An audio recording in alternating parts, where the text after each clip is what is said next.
Recording. Juan. With our guest, Juan. No, we have Hunter Legg in studio. Leg day. Damn, fucking leg finally. Day. Good to be with you guys. Thanks for having me. Yeah, you're our, like, sorry this took so long. If people have been listening, you know a little bit about Hunter. We work with Hunter. Yeah. He was supposed to be on the podcast before. We've talked about him a few times. Yeah. If you don't know, we don't even need to go into too much backstory, but he works with us. Yeah. And, well, today, he was supposed to work with us today. Yeah. Well, yeah. I had to talk to him about that. He was supposed to. This is there's a really funny story about it, though, because it's funny how our boss reacted. And Hunter, what happened today? You just slept in? Yeah, I had a little too much fun last night. I'm thinking his level's way too low. And can you hear me? I can hear myself like a little bit. I don't think it's very high. It's recording. I can. You can boost it in post or something? Yeah. Okay. So you just went out last night? Did you set an alarm? I did, but I took some drugs that did not help the process of me waking up. Oh, jeez. Off the bat, starting hard. Yeah. What drugs wouldn't You want to help? put this on the podcast? Yeah. I'm cool with it. I don't know. People. What? I don't know. That made it hard to wake up? You did drugs that made it hard to wake up? Yeah. Very hard drugs? No, uppers or downers? Little downers. Because so I take after a long night of drinking, sometimes I'll take some Xanax to ease the hangover the next day. Like right before I go to bed. It helps. It really fucking helps. Yeah, it also helps you miss your fucking alarm too. Yeah. Ugh. So woke up in kind of a daze, but our boss Terry called me, and I thought he was gonna like chew me out, for missing Back work. to your alarm going off, though. I didn't even hear it. You literally set an alarm and honestly slept through it and slept through it every time it repeated. Yeah. I was dead. Until 11. I got up at like 10:30ish, and then sort of like kind of went back to sleep, and then got up at like 11. How many times have we worked with you where That you're I've done like, this? but you actually managed to make it in? It's got to be 10. How do you feel in the morning? I've never done Xanax. You feel great. You feel you're not hungover at all. That's the point. That's why I do it. Yeah, it seems to be working out pretty It doesn't. No, it's perfect. I fucking slept till like 1 p.m. every day. Maybe I wouldn't be hungover either. So Saturday night I'll probably go out, right? And I want to be like clear on Sunday so I can watch football all day. Okay. And so when I go out on Saturday, I'll get pretty drunk, hopefully. And then right before I get home, and then right before I go to bed, I take it. And then when I wake up, I'm not hungover at all. Like, not even a little bit. I feel great. Is that a thing? Like, I'm not nauseous. Xanax? That's the only reason you take it is to go to sleep? No, people take Xanax at bars. I know other people. And just are zombies. I would never do that. Just use it to sleep. I use it just to not be hungover. Because I get terrible hangovers, man. Like, just Xanax. Just puking all day hangovers. Have you heard of this? No. I've never heard of this. The only thing I ever do for a hangover is like drink a Gatorade and eat a fucking egg sandwich. I can't eat in the morning when I'm hungry. I just puke. Drink a Gatorade and eat it. You said it like it was going to be a common cure. Yeah, that is, dude. Everybody has their remedies, I guess. That in the movie? Is that in the movie Grease? Yeah. Oh, okay. That's what Grease Lightning's about. Go Grease Lightning. What's that from? I know that, but I don't know what it is. That's like, is that a show or a movie, or is that from in the movie movie Grease? I don't know. Go Grease Lightning. I haven't watched Grease in forever. Do you know the movie Grease? I know the movie Grease. I think the last time I saw it, I was probably like 7 or 6, like with my parents. Like I was really young. I don't remember it all. I just know Travolta's in it. Well, dude, I probably watched it like 3 times in the past year. Man, I feel like... Not by fucking choice. You know, it's good we're going to release the James Finn episode in between the one we were just recorded in this one, because we're coming out the, gate already starting with, talking about drugs and... What's the other Travolta dancey... Saturday Night Fever? Have you seen that? No, I've never seen that either. Me either. I don't think so. I'm not into the dancing What's movies. the one at the end when they, float away in the car? Isn't that like a... That might be Grease. Yeah. That's I don't fucking know. I don't know. I know, dude, I don't know any of those. I haven't even ever seen Dirty Dancing. Oh, I've watched that about 6 fucking times in the past year. Did you have? Oh, you have a Really? girlfriend who loves it. Yeah, because the shit's on television all the fucking time. So whenever it's on, guess what's on? And then I'll like walk into the room like, no, I can't do this again. Not again. I lied to a girl and told her I watched that movie. She said it was her favorite movie and she wanted me to watch it. I said I was going to watch a movie one night, and she's like, "You should watch Dirty Dancing." And I was like, "All right, I will." And I didn't. And I just watched like a couple YouTube clips, and I just told like her. Spark And I Noting I read some reviews. Yeah, so I just had an idea. Dude, I just- all you gotta know for that movie is just say nobody puts baby in a corner, and they're like, "Oh, you like that movie too?" See, I didn't even know that's from it. Yeah. I've heard that though, but I didn't know it was. I from watched like some scene. Like, I of know them, that like, line. I've heard that line before. There's like a It's from that kissing movie. scene and like, Like- I remember watching something where they're like on a log or they're over like water and they kiss. They're like dancing in the water. That's a Yeah, line yeah. where like a girl nowadays would dress up as that for Halloween and make that her caption. You know? Yeah. the Don't log. put baby. What is No, it? Don't the put nobody baby in put baby in a corner. Oh yeah. What's that in reference to? the movie? Baby No, is I know, but I mean more specific. Baby's the one character is the chick from Ferris Bueller's Day Off. That's that's her character's yeah, name. the sister in Ferris Bueller's Day Off. She's Baby. Her name's Baby. yeah. Ooh, I didn't think know that. I think it's a nickname. Not sure. maybe. Maybe Baby. The Well, and other, if that's the his case, it's girlfriend pretty in common. Ferris Bueller's Day Off is so hot. Simone. Yeah, Yeah. but was she in anything else? I don't know. I don't know. Pull out your phone, check it. And what does she look like now? Probably pretty good looking. I don't know. I feel like she could age poorly. I got to talk to I some feel of it- my friends about this hangover cure. I've never. Is that common? Do your friends do that? That's Do a lot of- we should say My friends that- are kind of like scared for me when I do it because they think that that's definitely a recipe for disaster. oh well, fucking no, A, you it can is. if you do enough Xanax, you can and mix with alcohol, you can just like die in your sleep. Probably, I bet. You just don't give a fuck. You're just I living do on not the edge. give a fuck. I just know that I'm not No, taking enough. I always thought you were kind of a bitch, but this is pretty impressive shit you're toying with. Look, No, I'll dude, do. risk I'll do. taker. What's I'm- gonna happen when I'm is- drunk? I'm just fearless, and No. it's so bad. What's gonna happen is you're gonna take a fucking Xanax one night when you've been all fucked up, and you're gonna be asleep on your back and choke on your fucking vomit. Jeez. That's Yeah, what's like gonna Jimi happen. Hendrix. Yeah, Yeah. exactly. Except Jimi Hendrix had a really cool life. I was gonna say he has a legacy. He has No, a like legacy. some other person that they don't even write an obituary for because it was an overdose. Oh no, her name's Yeah. her name's Sloan. Oh yeah, Mia Sara? Simone. You were close. Simone is close to Sloan. Oh yeah, Sloan, dear. Now, which one is it? I can't even fucking remember with you guys saying. Oh, what is it? Nina what? She's Simone? fine. I mean, No, Nina Simone is like a modern day she's singer. not, Who are we- she's what's not her name? unattractive now. I think you see the before and after. Mia Sarah? Yeah. Oh, I thought you said it was Mia. Yeah, she's aged well. God, she was so fucking hot. The pool scene in that movie. In Ferris Oh, Bueller. she Yeah. was in the pool scene. Yeah, Yeah. yeah, yeah. We were talking about a movie today that has a renowned pool scene. We were talking about Fast Times at Ridgemont High. That wasn't today. Oh, yesterday. That's right. You Hey, weren't don't there they today. don't they bang in the pool house? Right? That I don't know if. Yeah, I think that's what happens. No, he's in the No. bathroom, like watching her, and he she's he outside. just he jerks off. Yeah. The Yikes. chick in the red bikini comes out of the pool, and he's sitting there cranking down at the window. Yeah. Hunter, what's like the funniest movie to you? I've ever seen. Yeah, sure. Yeah. Now, like what? That's a whatever in really the tough past question. 7 years. The other guys is up there That's a good one. with Wahlberg and Farrell. I do I'll like give it that. to you. And A I lot of think people it's say I that's think it's funny. and I think it's underrated. I think it gets like swept under the rug because Step Brothers and what are some other Farrell hits that are everybody's obsessed with? The dinosaur one. All of them. No, I'm joking. Land of the Lost. No, that's not one he's Like I feel like everybody's favorite comedy from that era is like Super Bad.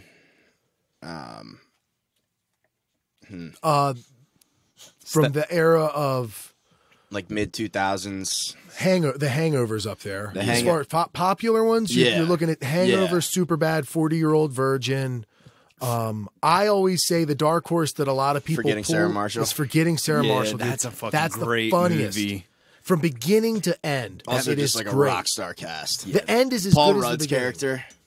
Step Brothers falls apart at the end. I love it, but It the does. last 30 minutes. It really does. Yeah. It gets out of control. It's a lot of weird stuff going on. Don't you think? What Yeah. movie? Step Brothers, like the whole opera. Yeah. Yeah, it just gets prestige kinda plot-driven. worldwide. Yeah.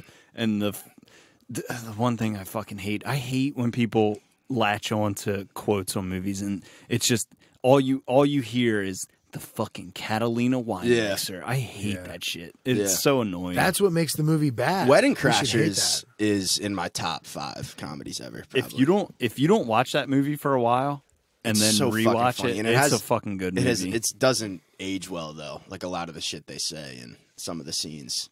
I think it ages perfectly. I don't didn't think like a lot I don't of think those. it would. I don't think it would like hold up today though. Like it would take a ton of heat. Well, fucking Friends is getting heat. So Yeah, but there's a lot of It's just- anti-gay stuff. it's There's just a lot because your of fucking generation is so goddamn soft. What do I you know. think of our generation? Like name what are like the big late 90s? What do you think of like mid to late 90s? I do think of Friends for sure. Okay. Were you into Friends, Steve? Yeah, I still. We should do the test love- of I how love into Friends. our generation are we through the eyes of Hunter. Like name some other things that That's it, Friends. Friends. Seinfeld. Yeah, and That's a little Seinfeld's a little before us. isn't it? It's a little before us. Yeah, Seinfeld. Well, it's late '80s. Isn't Seinfeld like late '80s? No, but it's still Early before. I 90s. mean, by the time it was off the air, we were pretty young. It is the right though. It did go until the late 90s. I should say we're like late 90s. Well, you into guys. early Well, we 2000s. talked about this the other day at work. Like the beginning of MTV. That's you guys. Not Mid- the beginning. Not the beginning. but like the heyday. Yeah. When it had a lot of music. I was just asking you if you remembered a time where MTV actually had music videos on it, like you could regularly see music videos Well, on you TV. brought up MTV2, and I felt like I watched MTV2 more than I watched Yeah. actual MTV. Yeah, but that's because MTV2 is where the music videos went to, right? Right. MTV Yeah. had more regular programming. Yeah. MTV2 still had some music programs, and then I don't know what the case is Like now. what cartoons were you guys? Okay. growing That's a up? good one. Well, for cartoons, I grew up without cable, so I didn't have like Nick and all that shit. So I was like, my morning routine was Garfield, and See, then I don't. yeah, No, Fucking don't. A. Don't. Yeah. I never watched Garfield. every morning Garfield And the sheep shit that came on but after it. I was well aware of Garfield. Do you remember how know? Garfield used to have the sheep shit come on after it? It was a half Garfield show, half of another show. It was Garfield and Friends. Yeah, so the friends were that weird yeah. It was sheep the stuff. It was a farm, Yes. and Orson was the main character. Are there any cartoons of that character? I feel like that would be a hit. I don't think so. That would be such a hit for them to just do one. I almost called him Jim Garfield. Is that his name? Jim Davis. Who's the guy who makes Garfield? Oh, I have no clue. Okay. I liked It Garfield might- growing up. Jim Davis sounds I like the familiar. comic. I like the books. I had all the books. And then, so back to what I watched, non-cable having, was like Animaniacs. When did you get cable? I didn't get. I don't even know what that is. What? I don't even know what that is. I didn't get cable until maybe 8th or 9th grade. I don't shit. remember not Yeah. having cable. You really did miss out on a lot of the I cartoons. know. I know. The only Wow. time I would ever watch cable is if I went to like my grandmother's house or something. Any other cartoons you could think of, or The Saturday morning, the NBC Saturday morning shit. Recess. Recess. that was the best. See, I watched that because my Pepper- sister watched that. Pepper Ann sucked. That was so lame. I hated that. And then also Fucking girl shows. early morning, weekday morning cartoons, Sonic the fucking Hedgehog. Yeah, that was good. I The watched- cheese I only know dogs. Sonic from video games. I don't know him from like TV. Yeah. No, I could expect that. I expect no, that yeah. out of him. Yeah, Not what, because it's you're- you, but that's your age. Yeah, what are you, 7 years Those younger than we TVs are? don't get I'm any. 23. There were a lot of cartoons 24 in like December. that. There was a Back to the Future cartoon I used to watch. There were a Was lot there of really? Yeah, they just are. They're not that When good. did Back to the Future come out? The movies? 80s, 88 or 89, I think, was the first one. And what year were you guys born? 88. Yeah. cartoons for me. I really loved the normal character ones, like Hey Arnold, Doug. I did it like was Hey like a Arnold. drama. I liked Hey Arnold. Yeah, Doug. I did get Doug. yeah. What? So, like, what were your main cartoons? Oh, it's Scooby Doo, SpongeBob, Yeah. Fairly Odd Parents. I watched Dragon Ball Z, but that's Okay, more I like did too. that's more like It's not lame that you watched shows like Fairly Odd Parents. It's just unique to me because I don't think of me as being so much older than you. I never watched Yeah. Disney. I only watched Nick and Cartoon Network. I always hated Disney. I hated like the kid actors and like Yeah. like I thought all that shit was so corny. It's Did you corny watch as fuck. Barney? Barney as a kid? when I was really little, yeah. Yeah. Nah, I was my father refused to watch Barney, so Oh my I was. God. I was. You're a Teletubbies kid, aren't you? Yeah, I watched Teletubbies. Oh yeah. my God. Yeah. When I was little. Teletubbies. I can remember watching Mr. Rogers' Neighborhood. Yeah, so did I. Well, because I didn't have cable, so They're coming out. Have you seen they're coming out with a movie? Tom Hanks is playing him. Yeah. I saw the documentary in theaters. That shit made me cry. Because I grew up because he was on public television, MPT. So I watched Mr. Rogers' Neighborhood and Sesame Street. You cried? I liked At Sesame the Street. documentary, I fucking cried, dude. The last like 5 minutes of that documentary are fucking heavy. Do you cry much in movies? like yeah. Yeah. like why? Why is what?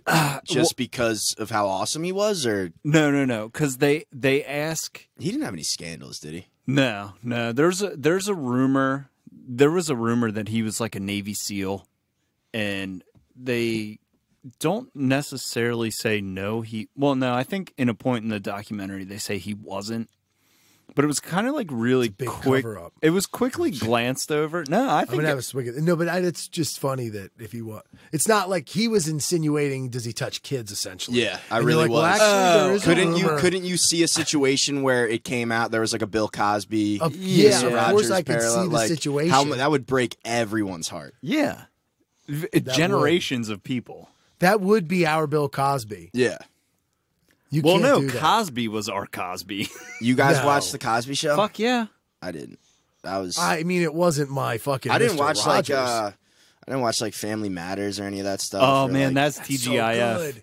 TGIF. So good. Family Matters, dude. So good. I could name watch some Full other. House. Who's the Alan Thicke? What was that? What was that show? Because I was did that watch Family that show. Ties? Yeah, Or because no. I did watch that show. Family Ties or Whew. can I get Does that? anyone else want to swig of this? Yeah, I'll take I'll it. take. I'll take a swig. Oh, you know what show I really fucking loved was and still do love Boy Meets World. Yeah, I really that's liked good. Boy Meets World. I thought that show was incredible. There were some cooler shows when we were growing up. I just didn't like weirder stuff as much as a kid. Like Rocco's Modern Life was probably a pretty cool show that was a cartoon, but I even could watch. I liked Rugrats more than that. Yeah. I watched Rugrats. I watched a wasn't- shit ton of Rugrats. I wasn't a big Rocco's Modern Life. Our Real Monsters was one that I would watch. That's pretty good. Yeah. when I could get it. Yeah, those were what I would consider more zany. That as an adult, I could probably watch them. Do you guys know at all what Courage the Cowardly Dog is? Yeah.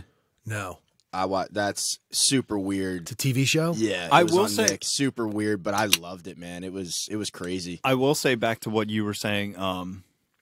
I still will watch Fairly Odd Parents. So funny. I'll still watch it today. Hilarious. If you know, SpongeBob is catching on Twitter and Instagram. SpongeBob is catching like a second life, like the original episode. Nobody Yeah, really yeah, watches yeah. like, but the memes and the like. Have you guys seen the I'm a head out meme? Yeah, I have. Like that is like taking the internet over. You're I don't know you're, what that is. You're the meme generation. Oh, I've Yeah. seen it. I've Like seen when it. he's sitting and it's like when you walk in and see your ex girlfriend, it's like, all right, I'm a head out. Yeah, Like, I've seen it. Yeah. It's meme after meme of SpongeBob. It's crazy. Memes are cool. I think for the longest time, I think memes are the funniest. Like I get on Twitter for 15 minutes. I laugh my ass off. I the never entire was time. into It it. is so crazy how Yeah. funny Twitter is. Dude, I don't think I don't we get on Twitter. I don't think we talked about this. You guys, I don't. you guys would like Twitter. I really think you would. It's hilarious. I don't know how to fucking use it. I have a Twitter, but I don't know like how to find shit and see where stuff is. I don't know how it fucking works. You guys still use Facebook, correct? No, I don't. I don't even touch Facebook. I have a Facebook. I'll get on every other 2 days and get notified. And the funny thing is, you pop up in my feed all the time. Well, Mike is very active. And you have like a ton of likes and comments. Like, it's crazy. Are you surprised? Your comment section is like, people are like fighting with each other. Dude, I got or they're either like being like, hey, Mike, how are you? You know, just small talk. Or they're like debating. It's crazy. And you're like firing back. It's like kind of entertaining. Like me and Hunter Moreland will like send each other screenshots or tag each other in comments, like just watching you light people up. It's also, you also have to realize that Mike is a shameless self-promoter. Yeah. Which, I mean, it's not a bad thing, because your comedy career wouldn't have gone as far as it did if you weren't just constantly throwing shit in people's face. The podcast wouldn't have as many likes because I don't do anything to promote it. I just record it and produce it. You pretty write much. well, you know. Like I read your captions, and it's like it's well written. Like it's not. I'll take it. Yeah.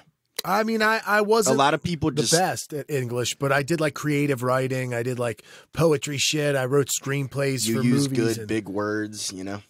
Cool. Yeah, I'm impressed with your social media game for somebody your age. I'll take it. What the fuck does that mean? Well, you guys didn't grow. You guys, dude, our fucking generation invented social media, but not Instagram. Instagram is Instagram's fucking infantile, man. That shit's easy. You fucking post a picture, put a bunch of tags on it, and you're gonna get likes. Facebook's hard. Instagram's fucking easy. Facebook, you definitely have to have friends. Yeah, that's the thing with Facebook is you have to have a following for this shit to get any kind of traction. Instagram, you can put 15 fucking hashtags on a thing and get it 50 likes. Right. Yeah. Easily. It's little things. Like out of the 400 or 500 comedians I'm friends with on Facebook, 3 or 4 of them might like a post. Out of all the power lifters, 3 or 4. It just adds up. Like friends from high school. I was friends with 2 different high schools worth of people because a lot of my best friends were from Kinderdale. I knew so many different people, and I do have a good bit of friends on there, and it's from different social circles that I have like the few people who've stuck through and probably see me through since the beginning.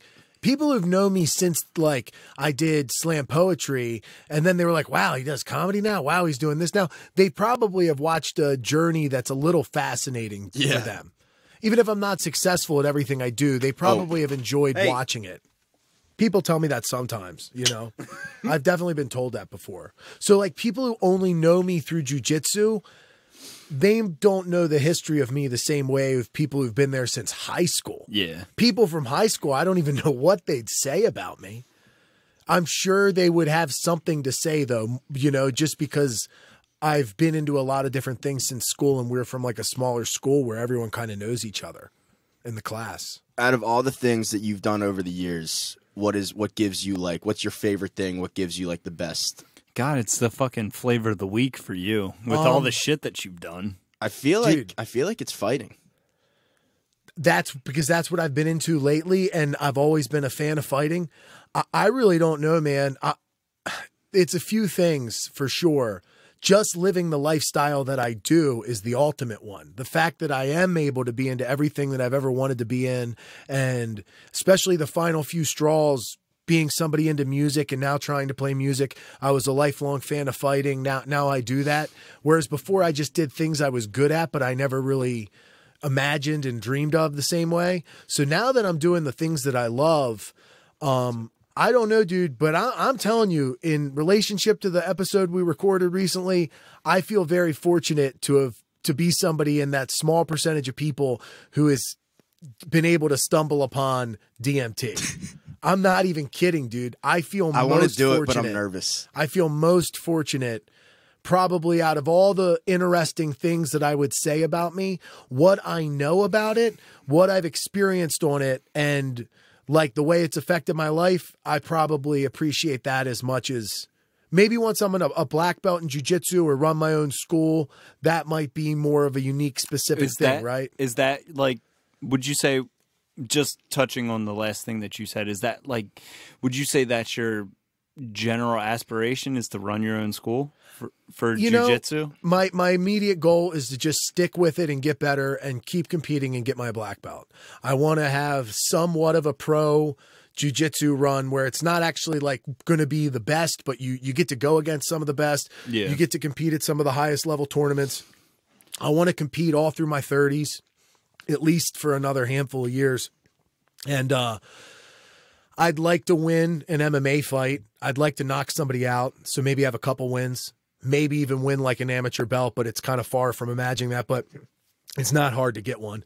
So I have like a couple aspirations within it, but it's like I was super obsessed and into weightlifting and fitness and all that, but I didn't consider training until I became a trainer, until I said I was going to do that. So until it's time, I don't really think about it. There's other shit to focus on. Yeah, well, you fucking immerse yourself in anything you do. Yeah. How close are you to being a black belt? What are you, a brown? I'm a purple belt. It's really hard to say. Yeah. Oh, yeah. It's really hard to say, but I probably would guess anywhere from 3 to 4.5, maybe 5 years. It really depends. If I stay, like if everything works out and I get to stay where I'm at as far as like living, all that kind of stuff, like you just don't know what your future is going to hold. Yeah. If everything works out through the lineage I imagine, and the amount I get to train, as long as I'm injury free, I could see that. But everyone's journey is different. I'm young. Black belt's kind of like the cherry on the top of the ranking system. So I could see it being a longer journey for me just because I have more time. What's the average age of a black belt? Good question. I really don't know, but I imagine, well, once you're a black belt, you stay a black belt. What's the average age you receive your black belt, or what's the average age of every black belt? No, like what's the average age of receiving it? That's a really good question. If I had to guess, I would say somewhere in your mid to late 30s, mid 30s maybe. Really? Because there's a lot of people who get into jiu-jitsu at a young age. Yeah. There's a lot of Brazilians who start at a young age, but I don't know. Now it seems like there's a surge. And there are a lot of older people in jiu-jitsu. People are just like having their kids like just start going to classes and stuff just because like you should just know how to fight. It's just like helpful. There shouldn't be many black belts below like 28, 27. You're supposed to not receive your blue belt till you're an adult age. And then from there, you should at least have a little bit of time. But there are probably some black belts that have been like anywhere from 22 to 24. It's not unheard of. But typically, you probably can't get it that often until about 27 at the average school, 26. If you do like everything you're supposed to do. And then maybe the average is probably about 8 years older than that, if I had to guess. Because most people probably don't get into jiu-jitsu right away. But, so yeah, enough of that. Yeah. Yeah. Before we get into, I think what it is the main topic of today's conversation, because there's been a lot of buzz around you lately, Mike. But I'll say this real quick. There was something, and Legg, you were fucking present for this shit when Mike said this. Oh, I know exactly what you're talking about. It's my favorite thing. I've been waiting, and I've been waiting for the perfect time to bring it up, and I think this is the perfect time. Is it going to shock me? No, it's not going to shock you. Something you said, because it's something you said out of this world, and it involves all three of us. But we were at work one day, and Hunter brought this to my attention like when it was just us. Yeah, when it was just us. And you say a lot of outlandish shit. Would you agree? Would you agree? In a serious manner, or when I'm joking? This was serious. This is serious. You were like serious in this situation. So you'll say a lot of shit, right? I mean, it depends if you're asking how serious I am. And you stand behind the majority of the stuff that you say. Would you agree? Majority. Okay. So the one day at work, you said that you cannot trust an older person that has good-looking feet. An older man. An older man that has good-looking feet. What the fuck? That's called hyperbole. It's just I'm gonna say that you know, I don't literally think that every man that has pretty feet is untrustworthy. I think there's an element of vanity, and I think there's an element of like I don't mean you literally can't trust them, but it is a little odd. Now, what could the reason be? You said you can't trust an older man with good-looking feet. What was it in reference to? We were just bullshitting. And I think we were talking about like manicures and pedicures and stuff. Oh yeah, because I asked you if you had ever gotten one, because I haven't. And then you said that, and then you. All right, I'm gonna admit I don't entirely stand behind that comment, dude. It was very matter of fact, and it was like it was so to the point. Funny. You were standing behind it when you fucking said it. You're like, yeah, well, you can't and trust it was like the last thing you said before we got started. Yeah, too. So like I had to get up on the mower, and I just like thought about it. I was like, what the fuck was he talking about? It reminds me. This is what it reminds me of. It reminds me of that type of fucking guy that thinks that the secret of life is being the biggest fucking show and like tool you can be. He wants to be the one that learns dancing for the girls. He wants to be the one to spend time making his toes pretty for the girls. And it's like, I'm okay if you're trying to impress women. That's a very biological thing. But do it doing shit you love. Like in my mind, that's the man's way. You do shit that you fucking, everyone should do that. I think it's attractive, period. But when I meet a guy that is into impressing women for things that he does not like, there's an element of sneakiness to it. It's a fraudulence. Maybe I'm wrong here, but when he said it, did you not think that he was talking about some sort of like plastic surgery? Yeah, I know, but you said something along the lines of like they get work done on their feet. They've had some work done. Yeah. And it sounded like plastic surgery. Yeah. And I was like, I've never heard of anybody getting plastic surgery. Oh, I didn't on their mean feet. that. I think maybe I went, I don't know what I meant, but I didn't mean plastic surgery on their feet. Unless I meant outside of their feet. I don't know anything about plastic surgery on people's feet. That I would not have talked about. You were like, that's what it sounded like. No, I man. didn't. you were say like, that. you look at it and it looks like they've had some work done. Yeah. I don't know. And I was Yeah. like, what? Who does that? All right. Well, I misspoke. I was referring to it looks like they get like, because, all right, this is what it got me thinking about it. So Josie, for my birthday, surprised me with a pedicure.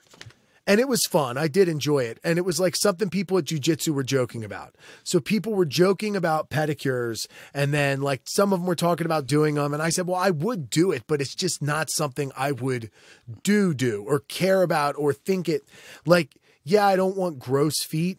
But when you have like very pretty, worked on, glossy looking feet, As a male. I don't like ultra vanity. Like, I don't trust, like, no offense to guys. Like, I don't want a guy to listen to this. That's where you're It's an coming element from. of vanity. And it's doing something to impress others that does not have any effect on you as far as like, it's not an expression of yourself. It's an expression of trying to like impress. And there's an element of fraudulence about it. Okay, now I can understand where you're coming from. Specifically talking about pedicures. Yes, you said you don't trust an older man with nice feet. You made it specific to an older man with nice feet. Yeah, because I think eventually men get pretty gross feet. And it's one thing if you want to make sure they're not gross, because like a lot of men have fucking weird feet. See, the other thing is I see feet all the time in jiu-jitsu. I think feet are just weird. And most men who are over like 35 or 40 have weird toenails and weird toes. They just do. Some of them are missing toenails. Some of them look like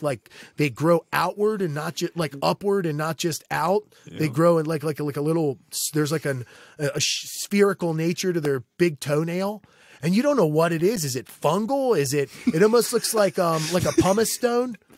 Or like there's like the little craters in it or something, or you could eat. I bet you it's easy to file. Looks brittle.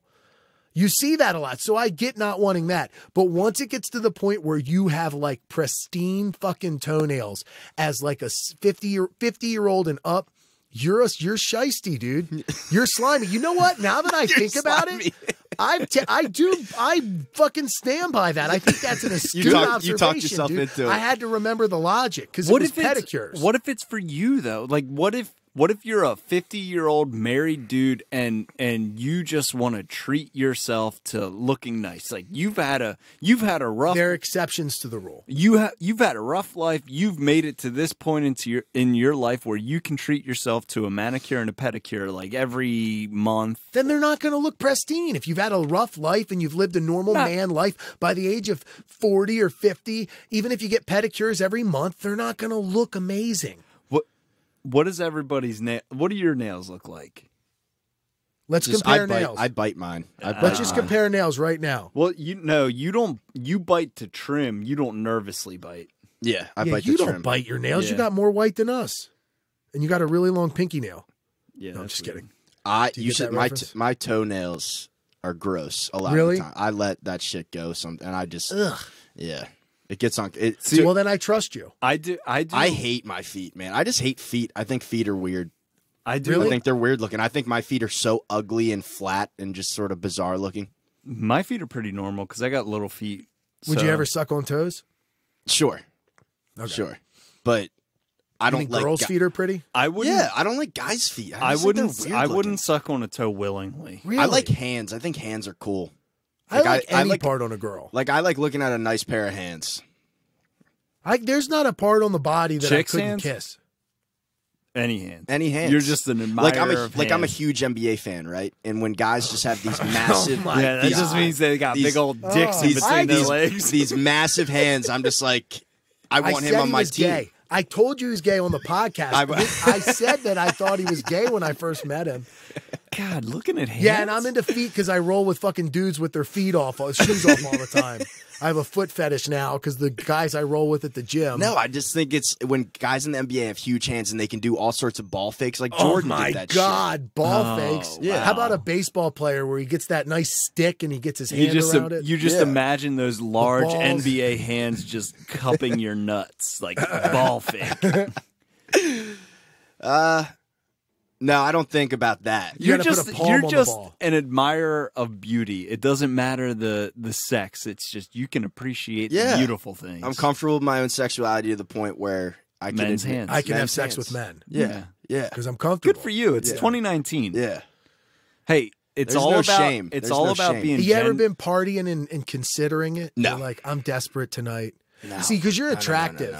You Thank can I get appreciate girls. that. Appreciate that. It's very. That's one of the nicest things he's ever said to me. Oh, he's stop. he's been pretty nice. I'm to not you that lately. You have been really nice to me Oh, lately. well, then tell me how I'm mean then. Now that I'm here, call me out.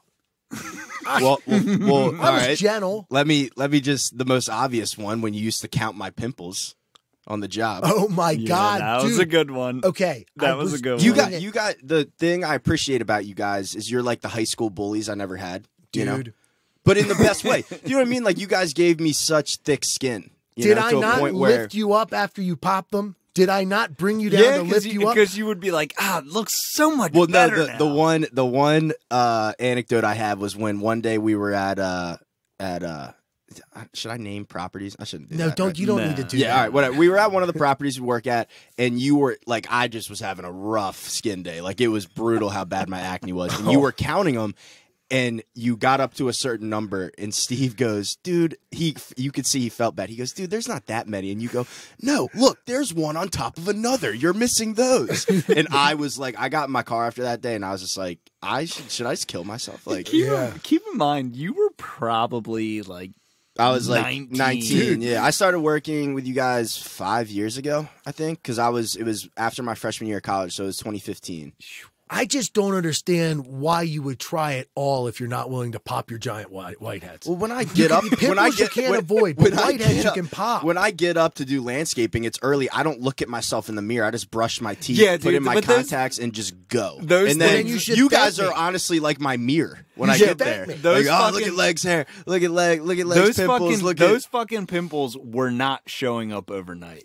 They were whiteheads. See, dude. Yeah, they were gross. They were The only pretty reason gross. it's mean is because it's like, see, if I would have showed up with 8 whiteheads and Steve would have been like, dude, you have like 8 fucking whiteheads. I'd be like, nuh-uh. Yeah. I'd be like, yeah. I'd be like, holy shit. And I went and pop them. I'd come back like, what the fuck? Was I like, I've thinking? never had that many whiteheads at one time. Like I would shit. see them in the rear mirror or something, or I would always like, that would shock me. I wouldn't be like, Steve bullied me. He told me I had whiteheads. I was trying to talk some sense into you. Like, if you're going to go so far as to have like nice hair, to try and be in shape, to like be conscientious of the way you look, like you were taking yourself from a solid 8 to like a 6 to a 5. I mean, dude, no 5 girl. on some days. You Come on, fucking dude. dropped maximum of 3 points. Is a hot chick really going to go out of her way for a dude who has a bunch of whiteheads on his face? No, dude, it's disgusting. Like, I know well, it. Chicks always say looks don't matter, but that's just a fucking It's lie. gross. It's a big turnoff, man. It's like having like a decayed tooth. I know it goes away, but it's gross. What if you had a wart on your hand? Like, you can only do so much about it, but if you had a bunch of warts or something, a girl's not going to want that. Brings you down. Yeah. Like normal warts. Like, not even a sex joke, dude. If you just had 3 warts on your hand, a girl would be like you could go from a 10 to a 4. You were Mike. You were a warty boy. I've only had I used to get one. them. I've only gotten like 1 or 2 warts in my entire Look, life. I used to get whiteheads. Yeah. I'm not talking shit. I've been there. I used to have awful problems with acne. There's one of my most embarrassing stories, which I forgot about, and I can bring the picture. I can show you the picture. I went out one night and I had a giant fucking pimple and there was going to be a girl and my whole nose looked like Rudolph. And I actually asked some friends, I'm like, what do I do about this? Like, I asked girls. Concealer, dude. So that's what happened. Dan Shepard had concealer. Yeah. But he was paler than I was. that like we didn't really makeup? figure this shit out. We only knew so much. I put it on anyway and I tried blending it and we took photos. And it's the most embarrassing how my nose looks. Is it like obvious that? So obvious. So obvious. I just have a ton of concealer on my face. Fuck. You need to. It looks like sunblock, dude. It's all over my nose. It's ridiculous. I look somewhat. Yeah, I'm like more like a Baywatch. You know, like they put all that. Yeah, zinc. I'm Zinc. covering up my mouth with my. But yeah, they put zinc on their nose. All right, shit. I guess we should. We got the foot talk out of the way, so I guess we should get down to business. The Down to beauty business. talk. Yeah, we got the Legs Beauty Corner. Yeah. We got that out of the fucking way. New segment. So we're dealing with a bit of an internet celebrity right now, Leg. I know. Fucking A, huh? I'm a little I'm usually intimidated by Mike, but now I'm super intimidated. So I had a jiu-jitsu tournament over the weekend. And it's funny, it was not my best performance. I was in 3 different tournaments. I lost a few matches, won a few matches. I felt pretty good. But in the last match of the day, I was going against a guy. And we had been talking earlier, and I knew at that point in time that I was going to go against him. And then when we go out to, I watched him go against the guy before me, and he was being really playful, just kind of like taunty. Like, he would just stand there with his arms relaxed and just kind of let the guy come at him. And then he even complained later. He's like something about like the guy didn't even try to take me down, or he couldn't take me down, and I wasn't even trying. And it's like that guy wasn't trying either. Like, it was kind of really interesting, but I didn't pay it much mind. And then we went to roll, and he was being that same way with me on the feet. So I just kind of kept doing my thing, jammed my forehead into him, made him feel uncomfortable. And, well, I know we're going to play the video. We're going to watch it. We'll play the video. I don't know what else I should say before it, but I choked him out. Nah, I wouldn't say, well, It doesn't. I'm saying that. yeah. Yeah, you can play the video and then We should do that. We should watch the video. give like a play-by-play of what's going on and what's Yeah. happening, and then I'll put it in post. And What did his feet look like? they have good. Oh my feet. God, dude, on there, I think that might be my foot. No, that can't be my foot. All right, hold on one sec. We're going to see if we can trust you or not. Let me Your judgment. Yeah. turn my brightness up. Yeah, because I also gotta. I'm seeing like the negative version of it. Come on, Leg. This is dead air. Keep talking. You got nothing? Got nothing? Well, isn't there some backstory about this guy? Like, aren't you guys? I'll get in. Well, you Okay. can't ask me questions right now. Okay, sorry. Yeah. I gotta do that. Yeah, there is. But oh, there it is. There's Look at the those foot. feet. There's the foot. So, All right, just press play, and then once it gets going, hop on mic and. okay, so we are smack, boom. Yeah. So if you're splicing this later, Yeah, there it is. I haven't watched this beginning again. How long is this? It's not long. It's a minute and a half. Okay. So right now, as you can see, he's kind of just squaring up and standing straight up. Then he came in for a quick grip. Yep. And I'm just kind of leaning in on him, using my weight. I get my forehead to him. And I play with like underhooks and forehead pressure. And he pulled guard. He's trying to get a strong overhook here and head control. I'm not sure if he's going for a specific submission crazy. setup. But he pulled guard. He probably didn't care for the head pressure. I don't think it threatened him with any sort of takedown. But he probably just didn't want to play that battle because it's just a grind and you don't need to. So here he has his legs wrapped around me. That's a closed guard. And he's kind of half-assed going for wrist control. He even lets go of his own wrist control to wave at my camera. And I give it back. But I'm just chilling here. And I'm starting to dig into his spots in his elbow, just trying to get a feel if like the inner elbow is going to fuck him up. And I'm pushing in. He's doing a good job of making me think I might not be able to break his guard. Yeah. But I'm like, I'm just going to keep trying this for a minute. It's, you know, we just got here. I'm going to stay chill because he's clearly pretty chill energy-wise. So I have a rule. You don't get more out of breath than your opponent. So I'm just trying not to work harder than him, which is tough. Boom. And I found that spot again. He came up, and I snatched up an arm triangle. And then here it comes. There's the light tap. Oh, I just wanted to see if he was really being choked. No, I'm joking. I did feel the tap. So there's the video. Yeah, you felt the tap, but it was only one tap. Yeah, it's honestly, and it looked like a light tap. You get tapped a lot. You get smacked a lot when people readjust. Like, so if I have you in that choke, one thing you might do is post with your arm and try and push me a different direction, or I don't know how you're going to defend. I can't see anything. I did think he tapped, but how do I know? And then also a lot of times you're going for submissions, you feel taps. And then afterwards, either there was no tap or the ref didn't see the tap. They say they didn't tap. I've had a couple times I had guys in arm bars where they half tapped and then I had to finish it. We'll say that this, I mean, anybody who's going to be listening to this for whatever reason is already going to know that this shit is already, this video has already gone viral. Yeah. Fair I've been kind of following it and seeing like the progression of the video and how big it's been getting and how far it's been going, and I see people talking about the tap, but that was like, you couldn't have said you couldn't have done anything about that. Yeah, honestly, I don't really care too much about what people think of that. If you don't understand how somebody couldn't feel that tap or know that it was a for sure tap, even though in the video it looks like the ref was the one who disengaged, I'm actually, and I can be heard saying he's out to the ref. I let go at the same time as the ref came in. The ref didn't touch me. He didn't do anything. I let go as the ref noticed he was out, and I started to tell the ref he was out. Now, and I apologized. And the reason I felt bad is because I then realized that the tap was for real and he did actually tap. So the first thing I think is, damn, he really did tap. Damn, he's out. You know, sorry because I felt you tap. Not just sorry because I choked you unconscious, which I would say sorry probably if I did choke him unconscious.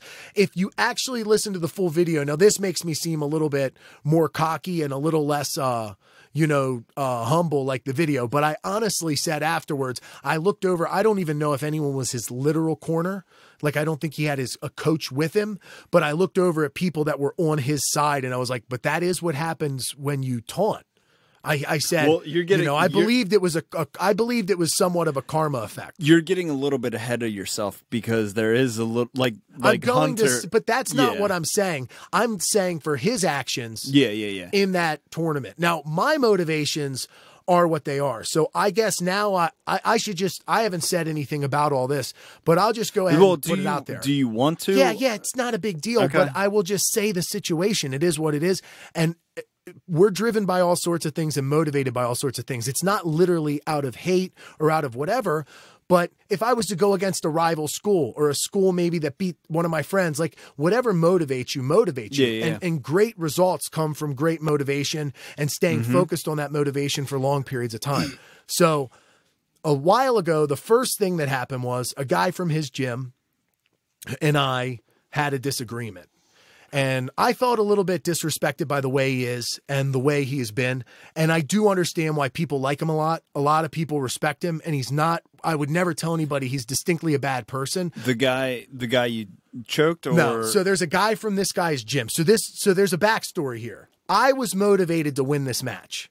And here's why. And he might not fully know this, but he probably could imagine this because he knows the people at his gym.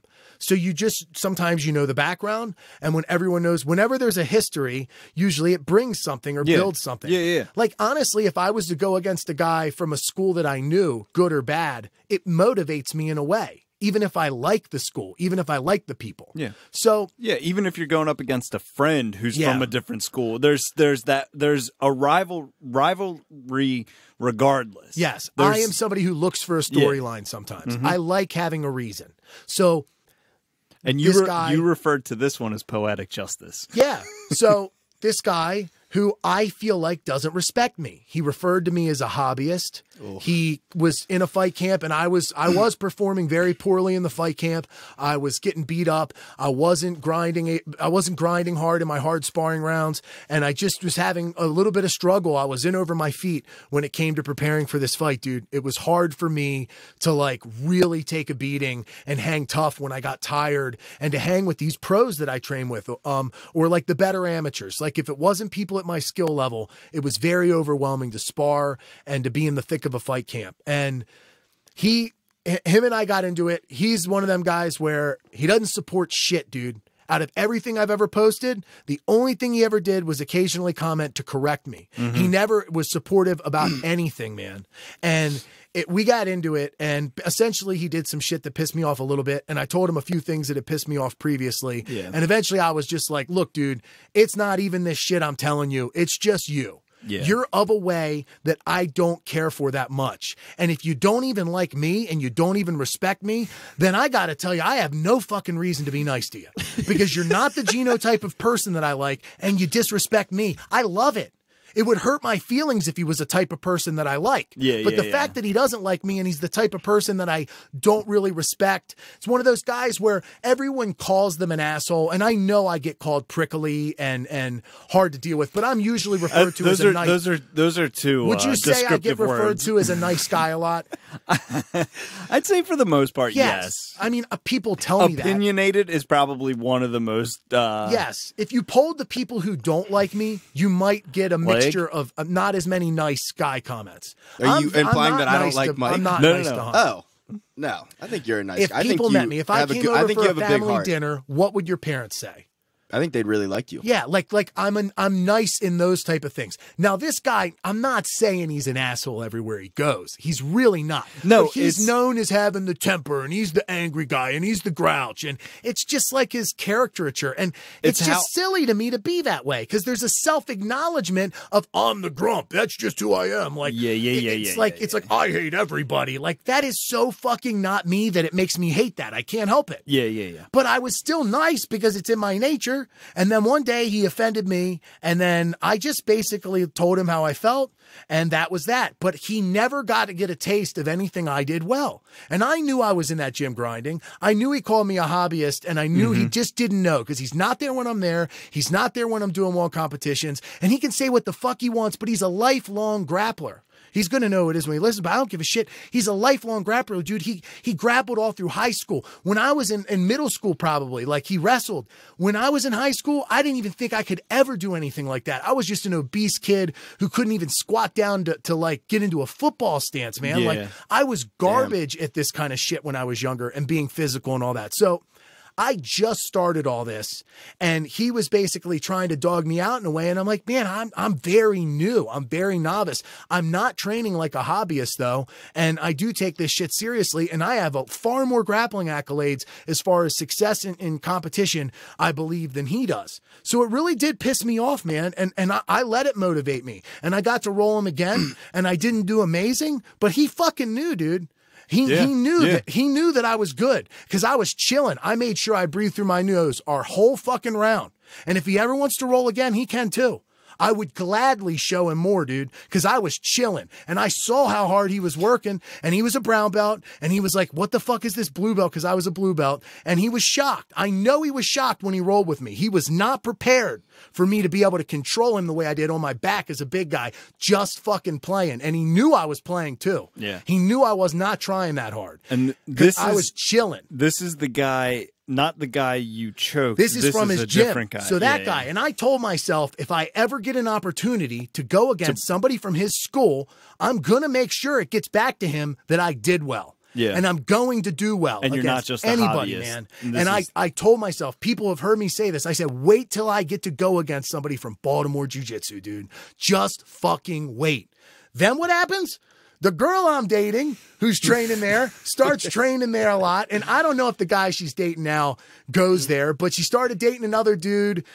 We broke up. She started going to other gyms, and that's the gym she goes to. And I really don't have an issue with her as far as like anything anymore. I've said what I had to say. It's totally over as far as I don't look back on her. I don't have any like outward hatred or anything against her. I don't want to say anything bad about her.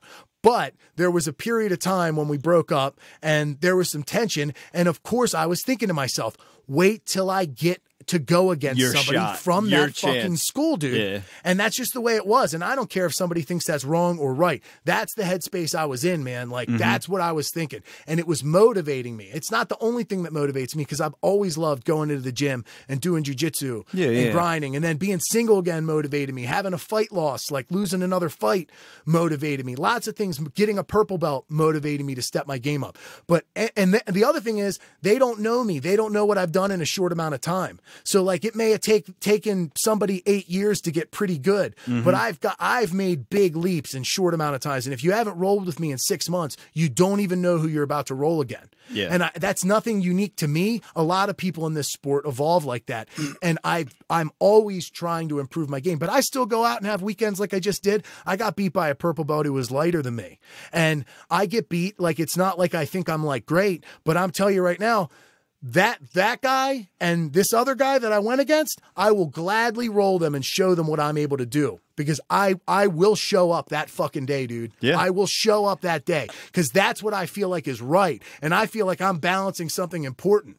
I don't know what it is. That sounds nutty. It sounds nutty a little bit. No, it doesn't. I mean, it's a conviction and you want to not right wrongs because, well, maybe depending on how you feel, but after that video, you want to give an open shot, not an open shot, but like kind of level the playing field, and like you said earlier, double or fucking nothing. So now this video comes out, and it gets a little popularity, and when it was starting to get attention, he was on a podcast. I guess he has something to do with it.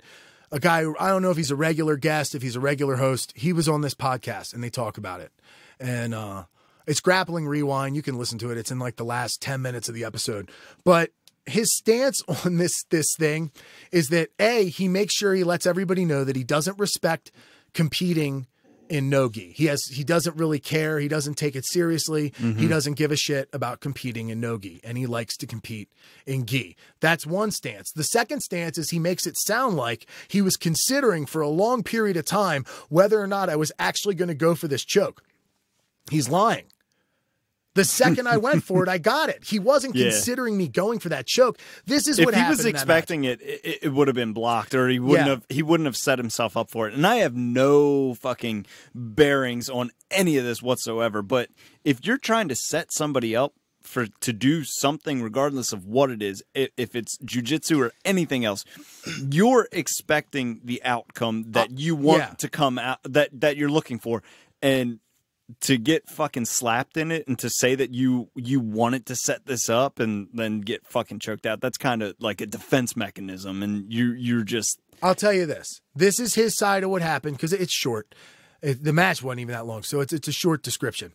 He came out, apparently not giving any fuck, walking around, which I described, and they'll see if they watch the video because it will be posted on YouTube with this eventually, but maybe not right away with the app. But either way, I come out, he's acting kind of silly. I come in, he does quickly, aggressively try and do a grip. Yeah. He does try and get like a little bit of a grip bite going. I tried working for an underhook. I gave him some head pressure. He jumped guard.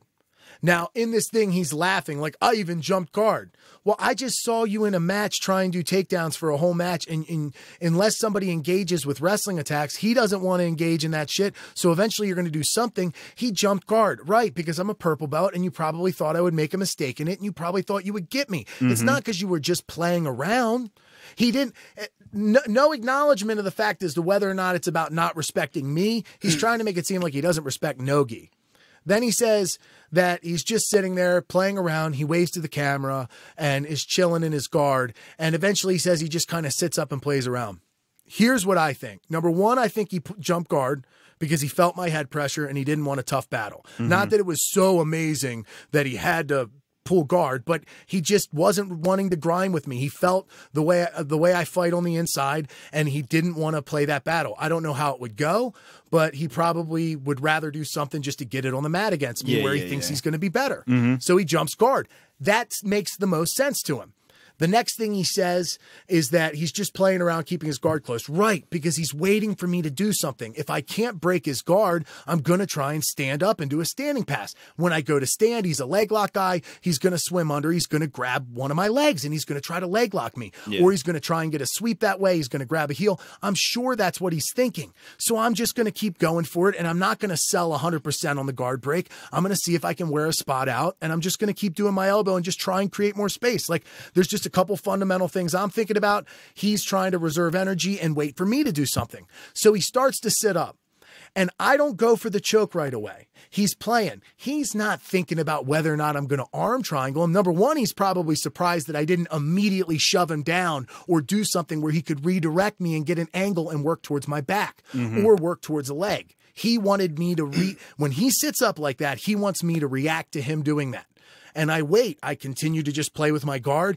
And then when I see the angle and lock and the opening for the choke, I just gun it. I've seen it before. You just shot I wasn't planning on doing pounced it, on him. but I know that angle. I know that choke, and it's my choke. The other thing he doesn't say, and they don't say on there, is that's what I do. And he's scrolling down in my videos. You will see arm triangle after arm triangle. Everyone knows that about me who's grappled with me. So no acknowledgement of that. He's probably heard it since it happened. Like, hey, that guy does those all the time, or that guy got me in one, or whatever. Like, he probably saw that. So they don't say shit about that. It's like his mistake because he considered it and he thought, no way would I go for it. He also said that he felt my squeeze, like I was just squeezing so hard and it was like cracking his neck a little bit at first, but it wasn't quite a choke. But then it got a little lower. I don't squeeze at all. I get a grip. I get my arm deep. I try and get low on the lat, but really all I do is lean into my shoulder. It's all pressure. Yeah. I don't actually squeeze. There's really no squeeze. I could stay there all day. I'm thinking about structure. I'm thinking about reacting to his body changes, and I'm thinking about staying low, which is why I just inched my shoulder down. I'm also aware of the fact that if I do anything quick, like make a big adjustment, he's going to burst to create space. So I can only make it tighter. I cannot make it looser before tighter, and I can't spend time making large movements like trying to break his guard and step over his leg or trying to totally reposition my hands and get lower. So I just creep a hair inch by inch, and eventually it's there and he's out. Now, I'm not saying that you need to respect the fact that that's going to work on him every time we go against each other. I will probably never catch him in that choke again, honestly. Yeah. Well, no way. Because this whole scenario is kind of a rare thing, right? Right. It's more times than not, if I forced it, he would wind up probably getting my back or getting a better angle or razor locking me or doing something. He would sweep me to mount. These are all things that happen. As a matter of fact, I went for the same choke earlier in a match, and a guy went for a razor lock, and it caused me to lose the match because he reversed me, got mount points. I reversed back, and because of that, I was down on points. So that's the only thing he did in the match, and he won. It's a risky thing to do. Arm triangling people in their guard is not something I want to be known for. I don't want to be known for that, but I hit it in every position, and I do it against any rank if the opening's there. Yeah. And you saw the opportunity, so you took it, and it ended up working in your favor. It's not something that you typically try and do, because I don't know what the fuck anything you just said for the past people 10 who listen minutes. to I don't jiu-jitsu know. know. This is pretty foreign to me, too. It doesn't matter, though, dude. It's towards the ends of the episode, so if it's just a people will probably watch or listen to this where it's worth explaining with jiu-jitsu in mind and not to the common listener. It was a shot in the dark that you took, and it ended up working out very well in your favor. Yeah, so since he said all that, and since he basically made it seem like he doesn't take Nogi seriously. He's just no respect for it. He didn't say anything. Yeah.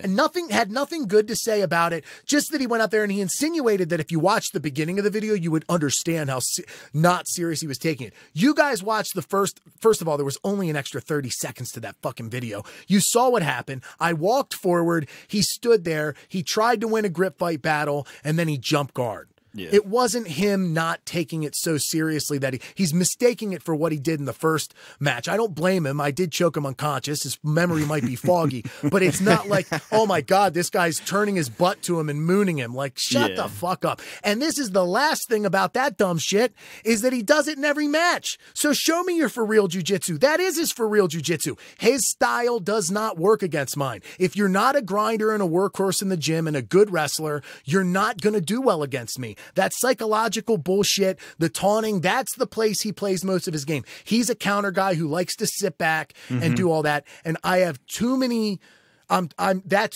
plays to my game too well. Could he catch me? Yes. But I feel confident that his style does not do well with mine. And I'll beat him in a gi. I think I'll show him gi chokes he's never seen. I have weird fucking gi chokes too that are even less. People won't even know that it just happened. I'm not saying I'll catch him in it for sure, but I feel very confident that I'm better than him in a roll. Do you want to throw down a gauntlet? What, like an actual challenge? I already called him. I already said it on Instagram. He says he's going to come to the gym. I don't want him to think that I'm going to do anything extra crazy. I'm just going to roll him. I'm just going to compete. Nothing ridiculous. But like, this is what I would like to do. The parameters that you've said. If it's not a competition and it's not an actual match that happens, because he might not care about it that much, and quite frankly, I don't necessarily need to go out there and make it happen. So if we never have a match, I'm kind of happy with where we stand. But if it happens, I would love for this, man. I would love for him, because he said, come to my gym. We could go to any gym, anywhere. It doesn't matter. It's got to be neutral ground. It doesn't even really matter, dude. Yeah. We're not going to have like a ref in there. It's just us rolling. It's just the way we would roll. I think we should both Facebook Live it and just have, whether it's 30 minutes straight, 20 minutes, an hour, I think we should just roll and let it all be out there. And just whatever happens, happens. That's the end of it. And if he looks really good, then you see how sometimes people who are dominant in this, they make mistakes or whatever. I imagine it's going to be a much better back and forth battle. I imagine if we do a roll that's 20 minutes, 30 minutes, an hour, whatever we do, there's going to be enough taps or enough disparity where we'll both probably be happy with parts of it. And that's what I think makes the most sense. Yeah. I think we should just, and if we both put it out there and in agreement and going into it, there's enough on the table where hopefully he takes it seriously enough, and we should wear a gi. I think because he said that shit about not caring about no gi. So we'll wear a gi, and you know, he can hear all this shit that I'm saying, and that way he can bring some real stuff to the table, because he makes it sound like what he did isn't his real game. But that is the way he does jujitsu. I guarantee you, I've never seen him in his gym, but I dare somebody from his school to tell me different, that he doesn't fuck with people and have somewhat of a cocky way about him when he rolls people in the gym, and he likes to play and he likes to sit back and counter. I bet he is not the person bringing the engagement 24/7. And I bet he's not the person grinding and like looking for like the hardest rolls possible. And like, I bet you this already is his style. Now, I'm not just not a new thing. I'm sure he usually catches people at times, and he has a style that works. Like, could I be caught with it? Yeah, but I'm not the type of person who's susceptible to fall to that game style. I've competed enough to know the types of people I lose to. I love when a motherfucker makes it psychological. Like, I'm a stand-up comedian. I talk for fun on a podcast. This is a hobby. I used to do rap battles, man. Like, it's your game. This is what I like this more than jujitsu, dude. We should just have a fucking conversation battle. I'm more equipped to beat him in a conversation battle than I am a jiu-jitsu match, but I'm still going to beat him in that. That's what I think. Okay, yeah. And I'm fired up. I don't even give a shit, dude, because I save it for the people I think deserve it. And the way he is acting and acted in the match, I like talking to him before the match. Whatever, fuck it. He comes from that school. I don't like that one dude from his school. Yeah. I'd like to let him know. I'd like to let him know it's not some fluke. I'd like to let him know what I could do. And I'd love to have a real rolling session. If he wants to come to Method, if he wants to roll, we can roll anywhere. His gym, another gym. So it's not a personal thing. It's just how it was. I want him to find out. It's just how it was handled after the fact. I don't want it to be speculation. I don't want him to think if I would have went about it this way, if I would have done that, if it would have been gi. I want him to know. I want him to find out. And if we both find out that he is the one who's just super dominant, then so be it. I still get to have a good laugh at the end of the day because of what I fucking did. I don't care that much. Yeah. More people will see what I did to him in that match than so I don't know, dude. It's not going to embarrass me much, but I think that it's a good idea. I think it is too. Yeah. And I don't know shit about what you just talked about. Yeah. So from an outside perspective, is there anything that we should cover? That covered in pretty much terms all. of what? Well, I mean, like you say, you're confused in ways, but there's it's I think. Well, I don't want to speak for you, Hunter, but I'm just confused about the whole technical aspect of it because I don't know shit. It's about a lot. Yeah, like you said, a lot of things where I was like, I don't know what that is. I don't know. Pulling guard. It's so much more nuanced. Yeah, I was like, man, it's just fighting, but no, there's like that's why it takes so long. To be good at jiu-jitsu. Yeah, to really know. And I will say this because I listened to their podcast. He definitely knows about more about jiu-jitsu than me. But there's a saying. As a matter of fact, a coach from my school said this recently. We're concept guys. I listen to podcasts that are all about concepts, all about structure, posture, base, levers. The concept of breathing. These are things you guys would understand. Mm-hmm. Right. Don't let your structure be manipulated. Keep strong posture. Keep your body tight in strong positions, like squared up. Your hips, your belly, your chest, your face, all pointed in the same direction. Elbows tight to your body. Normal distance between your feet, and you're manipulating your opponent's structure and body and all that while maintaining strong position. That is something that you guys could understand, right? Yeah. So if you took jiu-jitsu with that approach, and maybe I would tell you something else to think of, like a good blueprint for energy is be as relaxed as you possibly can. And when you feel you need to, or when you see the opening, you hit the gas pedal. And that makes sense. If you don't think you're being quick enough and there's more explosiveness to be had, try it. But for the most part, you're learning to turn off as much energy as possible, become a limp noodle, strip yourself all the way down to the bone, just align yourself and lean and add strength when you need to. So that's kind of like that right there is the blueprint for rolling. Now, if you follow those fundamentals already off the bat, you might be able to do well against a lot of white belts because a lot of white belts don't know those concepts. Like me and you. But anyway, no? He knows more jiu-jitsu. No? Scared? He knows a lot more jiu-jitsu than I do. Yeah. But the fact that if you're glued to concepts and win some of the minor battles, the grip fighting, the little things, the moves don't fall into place. His good submissions, his leg locks, his attacks at guards, his sweeps don't fall into place as long as I'm keeping strong posture and trying to break down his guard systematically. He's going to have to find a way to engage and put himself at risk. Yeah. Open himself up. He's trying to expose your weakness while exposing his own. And being the better athlete comes in handy when you win these basic battles of posture, base, where your feet are, all these little things. If you win that, then it might come down to who's the better athlete. Mm-hmm. Because what's left? Well, how strong are you? How quick are you? Physical ability. If you're not wasting energy, if you're not going to leave yourself too open, if you don't let yourself be manipulated and you're manipulating them into weaker positions, then how are you going to lose? Yeah. Athleticism helps there. Mm-hmm. And I get beat by really strong, explosive wrestlers, guys who are better athletes than me, guys who can control me and not let me move. That's the type of person that beats me, or guys who are way smaller and just super fast. Yeah. Just tire you out. Yeah, brown belts and black belts who are tiny. Some of them guys are going to be harder for me than good black belts my size. That's just me. So if he wants to turn into any of that types of people, then he's going to beat me. The other guy from his gym has a better chance, probably. The other guy that I don't like, because he's a tough wrestler. He's small. He's probably quicker. Mm-hmm. So it's like just the way we match up. I like it, but maybe he's right. Maybe his gi game will be too much. I don't know. I really don't know. I have confidence though. There's only one way to find out. Yeah, that's enough rambling about that. Well, like you and I will be the first card. I was gonna say we could go on after. One thing we should do. This guy, no, we'll go on before. Yeah, we haven't. You don't put the main event at the front. Yeah, that's true. All right.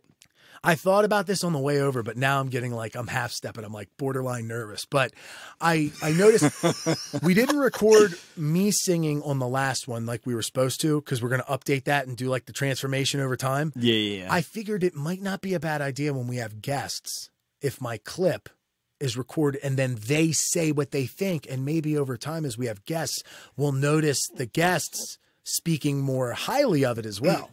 Get some reactions from guests. No, because it's not a control. You have to have a controlled third. Well, no shit. It doesn't actually. It's not like it's a literal thing, but it's just fun to get the reactions over time. If they keep saying the same fucking thing, or everybody's going to be like, oh, yeah, it's not that bad. That's all. You guys are so fucking boring.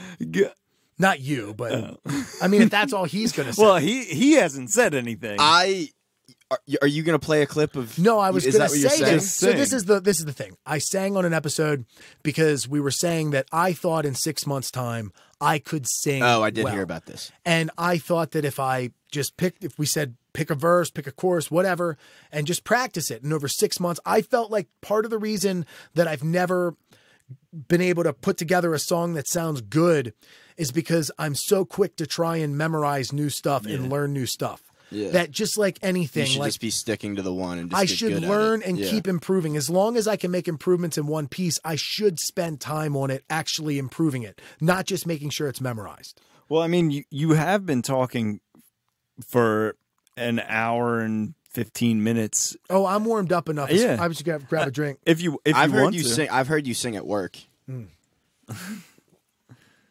I've sang for you? Just when you're on the other side. When you walk around with a sprayer and you're just like belting out. Yeah. You can go, because I mean, this, like you said, this would be 2 weeks, dude, since James was on. I am not kidding when I say I practice singing more than anything else I fucking do. I don't care if the results aren't showing Well, yet. it's easy to practice singing, you know. Oh God, what do you practice? No, you can just You can just Why don't you start in your practicing car, singing? Wouldn't that be cool? In your car, in your shower, right? It makes sense that you say that. Oh, okay. I'm not knocking you. I knew where you were coming from. I have to fuck with him a little bit. That's the nature in which I fuck with him. Everybody. He's been worried about us just shitting on him for an hour and a half, but we told him that wasn't going to happen. They would feel so bad for him if they heard the way I usually talk. Oh to my him. God, yeah.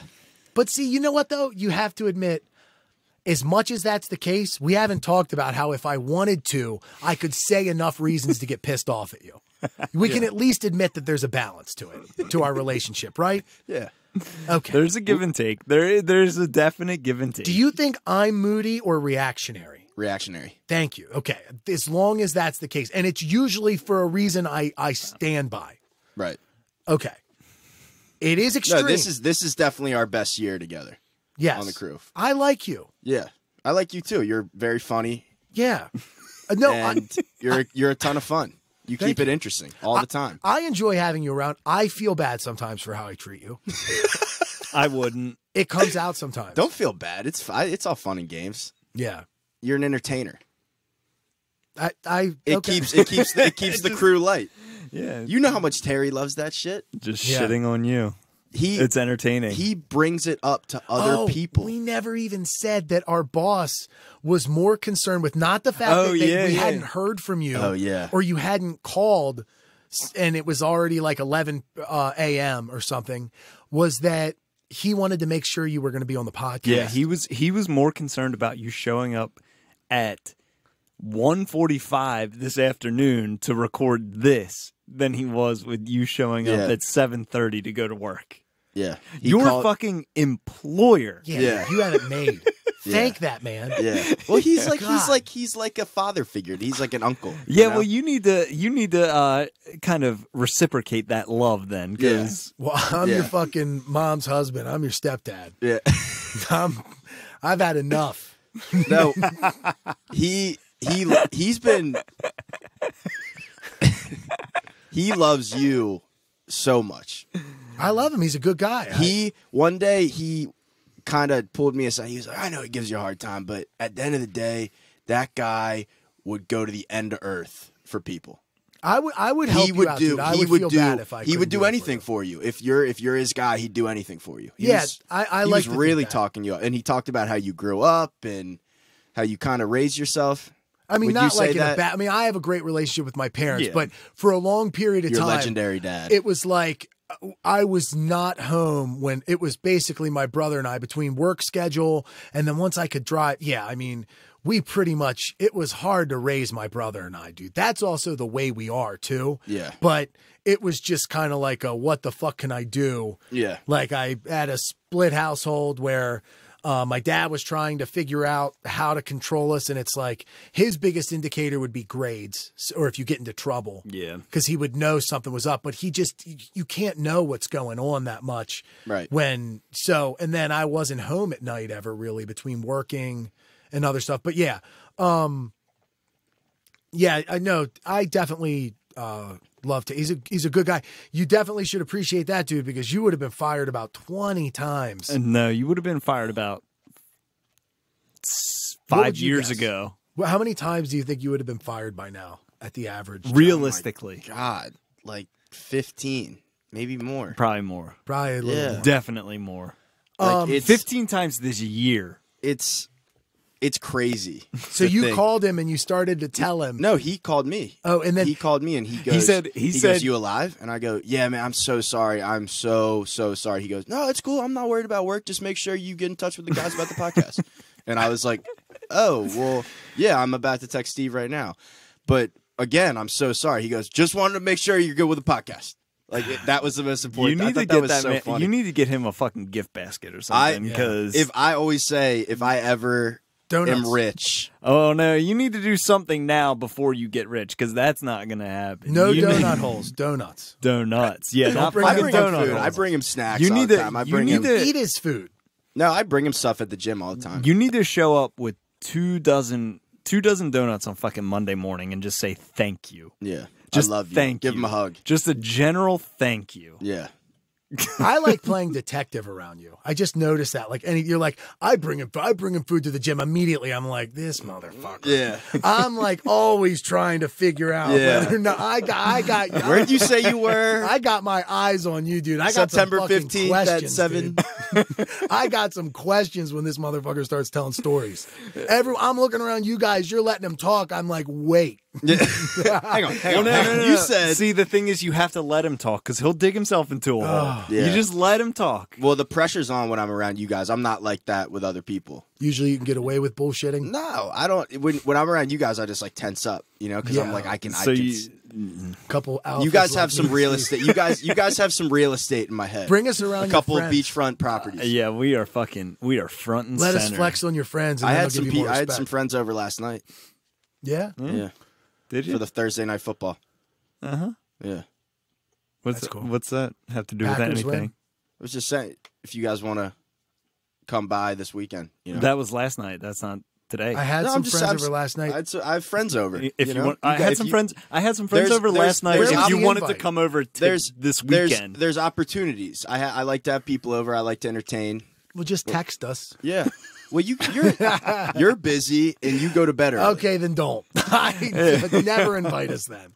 And just say that we could hypothetically come over. Yeah. Because you do have friends. And It's you possible like- you you guys like have to entertain. cars. You guys have cars. You could get there. you like to entertain, and you had people over last night. I'm 31. It's weird when I go over people's houses and their parents live there. Yeah. Whose dad is this? Christ. It's true. Is that the ender? No. I'm going to sing for him. Oh shit! Right? All right, goddamn. Let me get my. Get a sip. Take a swig of whiskey. What song? We're not playing the song for it again. Just think about, because it's a pain to play it over and over. Yeah, we're just gonna. It's just a 2-week You progression over probably the don't time know of it, but 6 months. It doesn't matter. Let me see. Can I do one? Like, I'm gonna do like a 30-second. do Mike, do whatever you got to.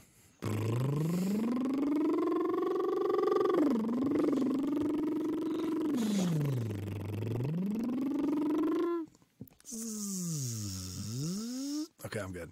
Good. I like those two. All right. Those are my go-tos. Well, we're rolling. So I've never seen anybody warm up like that. One of them's called a lip bubble. The other one I just heard on a singing podcast I listened to, making a Z sound. we're It's all about rolling. finding like your center. Tape's rolling. Whenever you're ready. All right. Well, fucking podcast. It doesn't matter. Take 10 minutes then.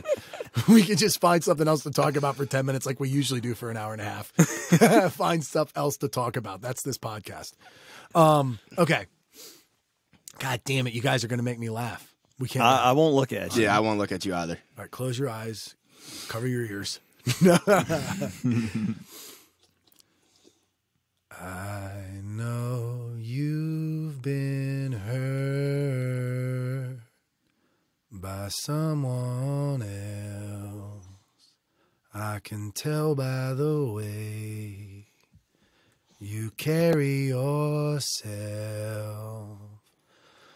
But if you'll let me, here's what I'll do.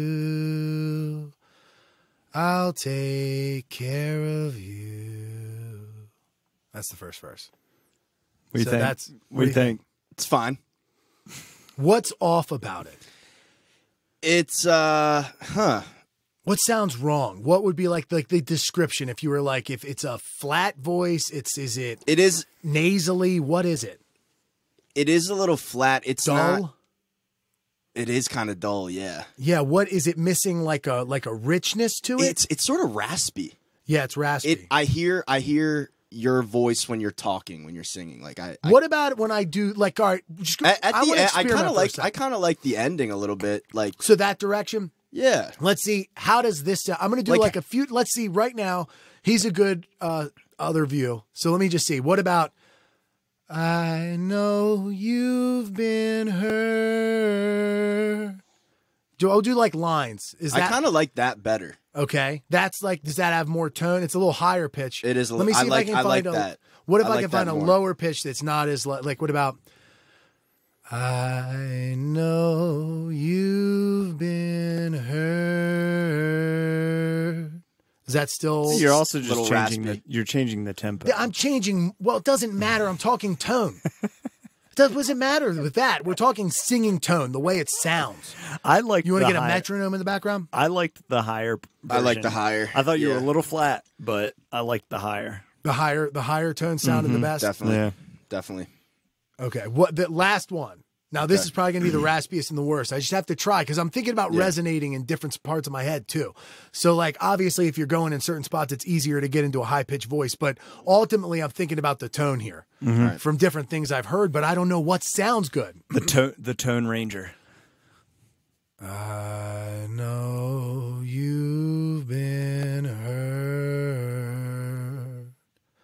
by someone else. Is that any Nah, better than that? Sounds like the first one, right? Sounds Like the the same. first one. Yeah, same. Okay. I'll work on it. I just want to get some feedback. Is that me? Yeah. I imagine like when I hear people who have like pretty voices, there's a depth and also a hollowness to their voice. Does that make sense? Yeah. There's a part of their tone that almost takes away their voice and leaves this like there's a richness to like there sounds like a depth, but it's also like something missing in it too. Does that make sense?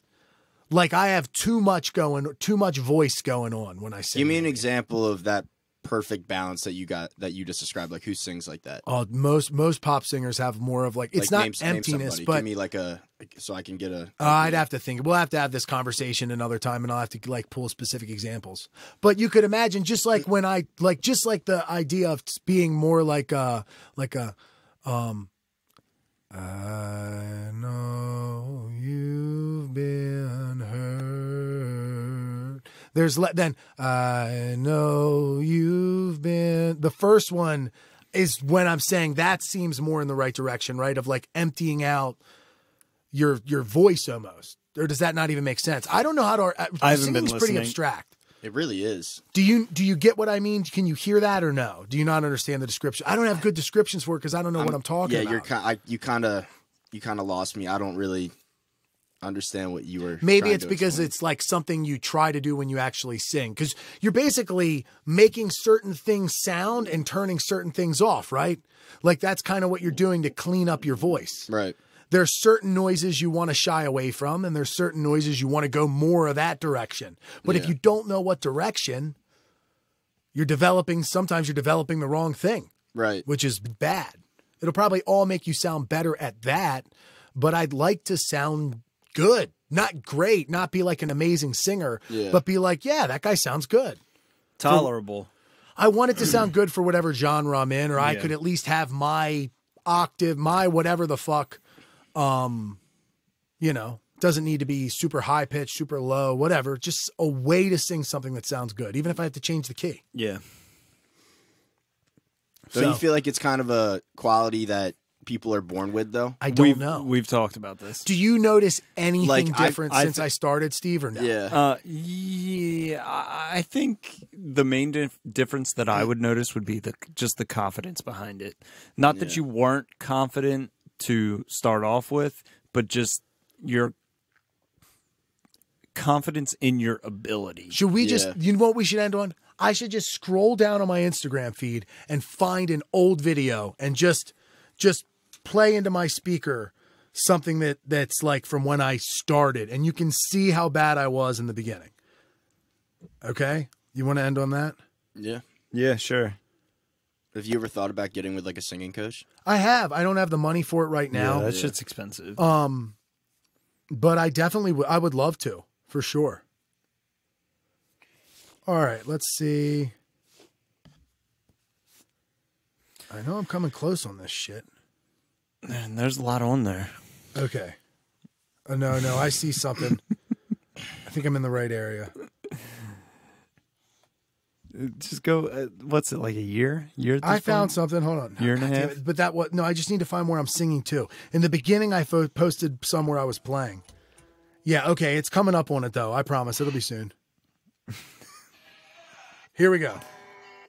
Is this your first open mic? No. My Lord, don't you bother me.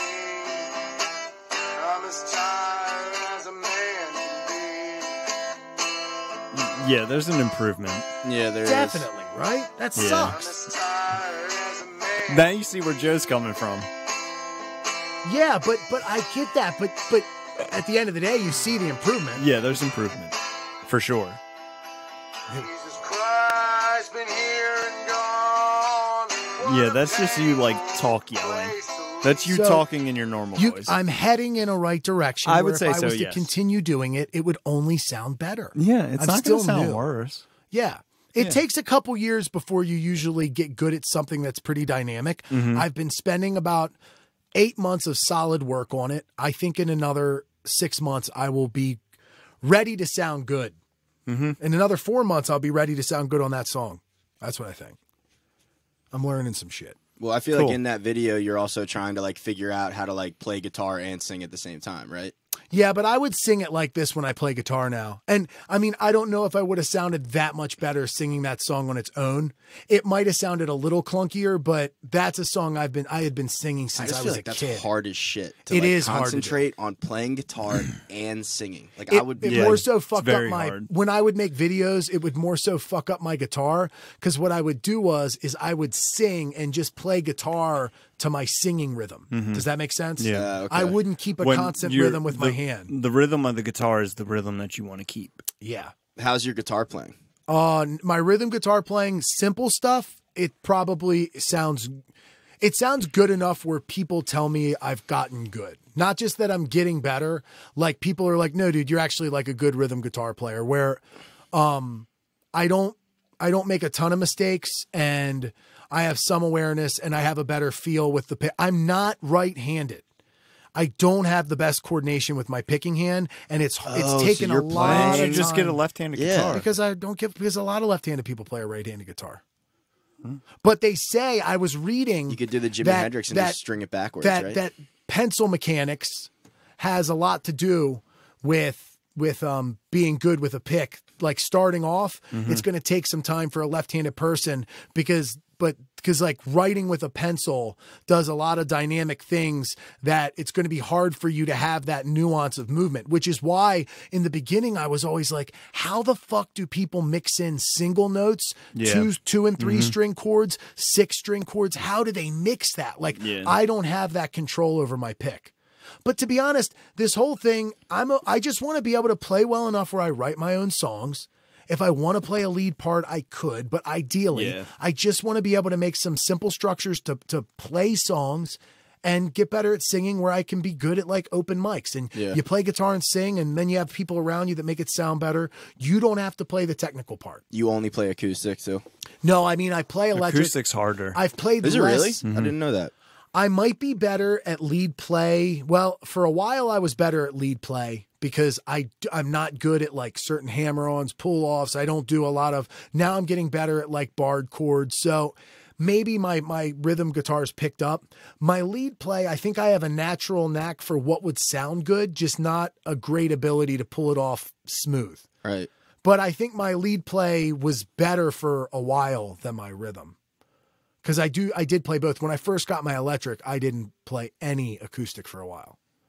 So, I don't know. Do you ever fuck around with the bass anymore? Every once in a while. How good are you on guitar? I can't play guitar At all? I don't know notes. Do you know like bass chords? Do you play chords at all? I know like pentatonic scales, and that's about it. So you don't even have any experience playing like strumming? Not on the bass. Anything on a guitar? Have you ever like no? I mean, I can three do chord songs? I can do basic like bar chords. That's about it. How would it sound if you did like open chord, like the easiest simple open chords, and you just had to make it sound good, like a chord progression, like I did when I played? That was so simple you could learn it in 5 minutes. Yeah, probably. I'd say max an hour. Would you get it as good as I did in that time? Probably better. Better, yeah. That makes sense. Just because I have more experience doing it. What did you think of my rhythm ability in that? In the first video you played? No. What now? No, it's good. I'm a better guitarist than singer at this point. For sure. Yeah. For sure. Yeah. I feel like that's easier though. I don't know what's easier, dude.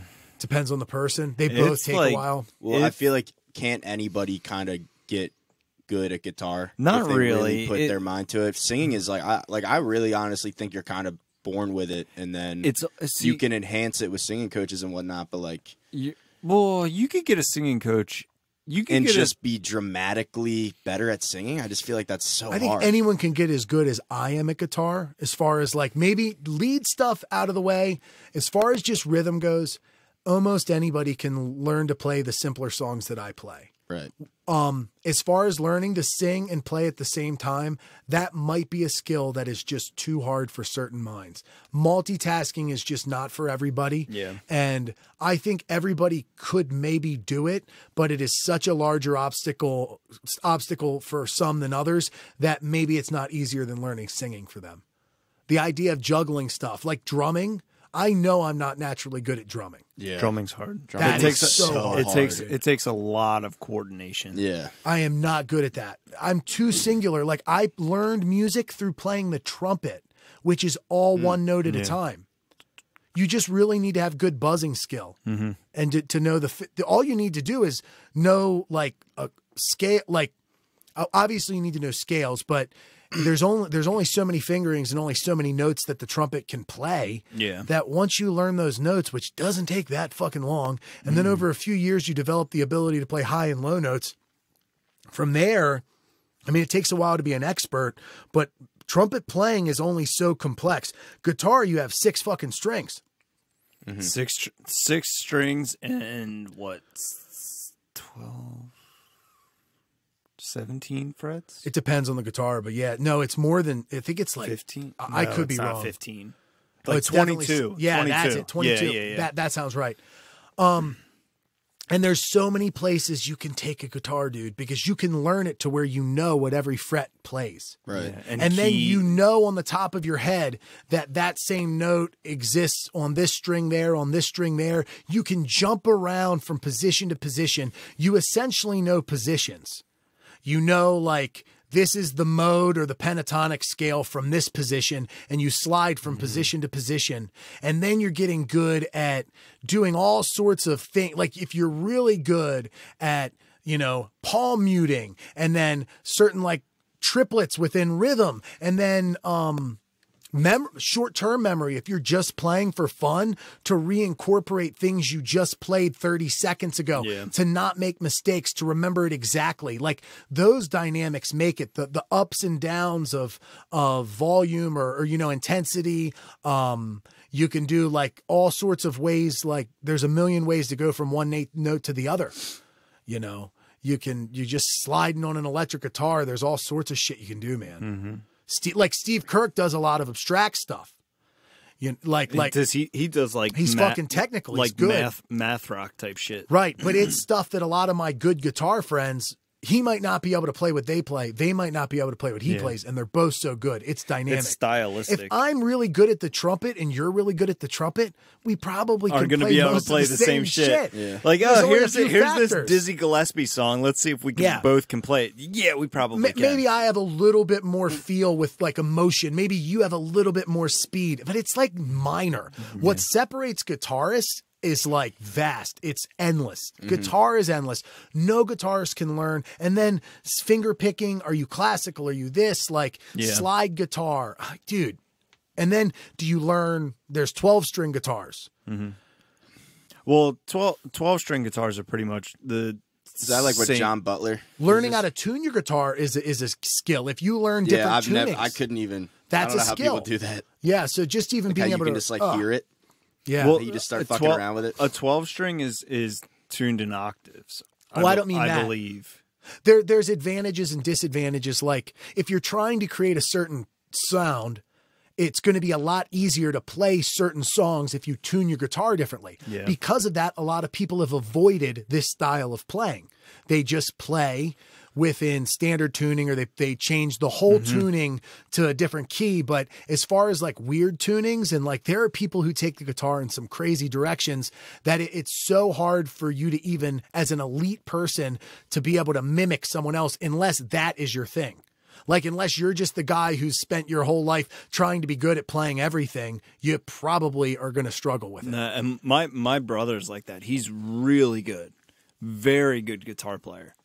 And there's shit that he'll listen to or see and just be like, even watching like Stevie Ray Vaughan, he'll be like, how the fuck does he do that? Like, how does he play that well? And my brother plays a pretty similar style to Stevie Ray Vaughan, just very bluesy, like blues rock and roll type shit. And he'll just be like, how the fuck is he doing that? And my brother's been playing since he was middle school at least. Over 20 years, it's got to be. And he still plays, right? Well, maybe not over 20 years. Like he's been doing it that whole time? Yeah. Damn. I mean, he should come on and do a song. He came over last weekend and we recorded some stuff. Would he ever just do the podcast? Maybe. I don't know. Does that kind of stuff interest him? He listens, or he just started listening. Oh, yeah? Yeah. I don't know. I don't know if he... Maybe I want to do some DMT. He can play guitar and you can sing. No. Yeah, a duet. Wait, so are you like... He could officially critique my guitar. He could be like, okay, you're bad at this and you're He good could at that. he could do that. He could really rip it down and be like, all right, honest talk, if I had to guess how long you've been playing, if I could guess the shit you need to work on that you don't, if I guess like what you're better at, like he could probably watch me play and I could do like a few different things and him be like really rip it to shreds and be as critical as he could. But he would also highlight the things that might be good. Yeah. But obviously he's going to expose the fact that I'm still a novice. I'm probably a good white belt, early blue belt in guitar. At best, which makes sense. It takes a couple years to get your blue belt in jiu-jitsu, and they're probably equally dynamic. It's just it's almost like an infinitely expansive skill. You can't learn it all.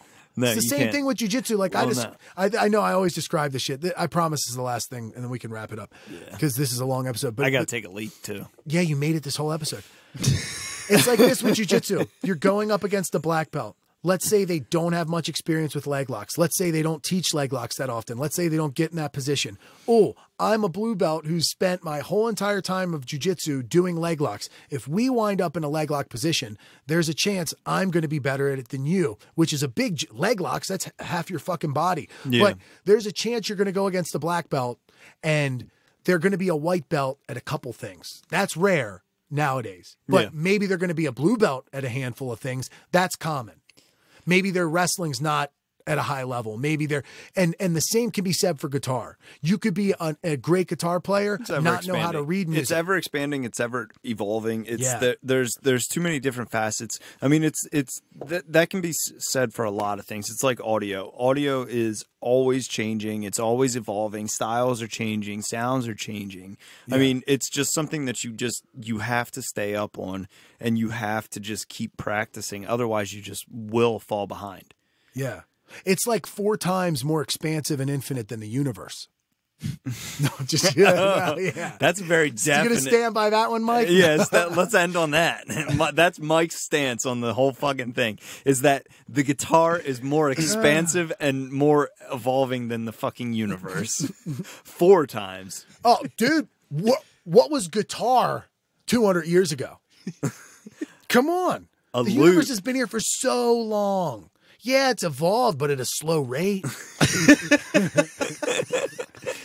Guitar, dude. What was Like, guitar? I think that's the first fucking sound you've made in like 45 He minutes. was on a roll earlier, though. Yeah. Yeah, so I'm the purple, right? Yeah, but see, You're we talked about the this one. jiu-jitsu thing for a while. Yeah. That made sense. Yeah, you're that big splotch of blue. Yeah, just powering through. Yeah. Powering through, Fuck it, babe. babe. Alpha. That's what you do. That's what Top you do, billing. Mike. Top billing, baby. All right, that's Cool. it.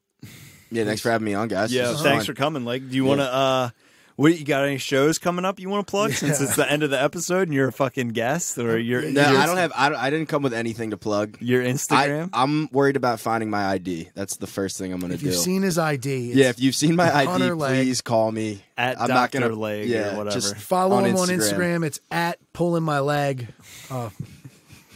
What is it? Not a leg to stand on. Yeah, Look Third at the leg, look at third the leg. title of the like I saw that. I Leg love day. that. That's funny. Pro Tools file. Cool. All right. Thanks, Hunter. Yep, Yeah, thank thanks, you. man. See you guys. Later. Bye.